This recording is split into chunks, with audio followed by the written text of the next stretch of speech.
Жырлый-жырлый бәрәңге чүплегендә Нәфисәнең күзе ниндидер кечкенә тимер кисәгенә төште. Аны ул саклык белән генә кулына алды. Бу әнисенең юалган тәңкәсе иде. «Күземә күренәме әллә?» дип башта ышанмыйчарак торса да, кулындагы тәңкә бер кайда эреп югалырга теләмәде. Киресенчә, Нәфисәнең учына батып, пешереп алгандай булды. Ул кеше фәлән күренмиме дигәндәй тирә-якка каранып алды. Шөкер, беркем дә юк бугай, дип алтын тәңкәне җәһәт кенә кесәсенә таба шудыртты. Күршеләре атна 10 көн тирәсе элек үк яңгырлар башланганчы дип бәрәңгеләрен казып, эшләрен бетереп куйган иде. Ялгызы көн иткән Нәфисәнең генә ярты ындыр бакчасы ята. Дөрес, моңа кадәр күршеләре гел ярдәмләшеп килде. Әнисенең «Күршеләр аяк басасы булмасын йорт ихатага» дип әйткәнен истә тотып, быел аларга эндәшергә кыймады. Гомер, бигрәк тиз үтәсең. Әле язын бәрәңге утыртканда гына әнисе исән иде. «Җиңәсезме, бетәсезме әле?» дип кереп йөргәннәре әле дә күз алдында тора. Быелгы җәйге шиллә көннәрнең берсендә китте дә барды шул әнисе. Нәфисә бик кыен булса да, әнисенең васыятын аяк астына салып таптамады. Күршеләр белән аралар өзелде. Югыйсә, тату яшәделәр күршеләре белән. Аш-судан бер-берсен калдырмадылар, бәйрәм туйларны да тормыш мәшәкатьләрендә уртага сала иделәр.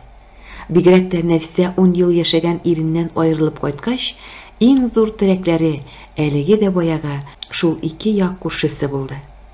Онык сөю бәхтеннән мәхрүм Санияттай күрше балалары белән юанды. Быел бәрәңге төрткән көнгә кадәр шулай булды. Ә икенче көнне ул кичне Нәфисә мунча яккан иде. Өмәдән соң башта әнисе белән үзе юынып чыкты, аннары күршеләрен дәште. Икенче көнне иртән Санияттай чәчен тарап үрә башлагач, бер тәңкәсен таба алмый азап чикте. Халат, камзул кесәләрен кабат-кабат актарды, аннан Нәфисәне мунчага йөгертте.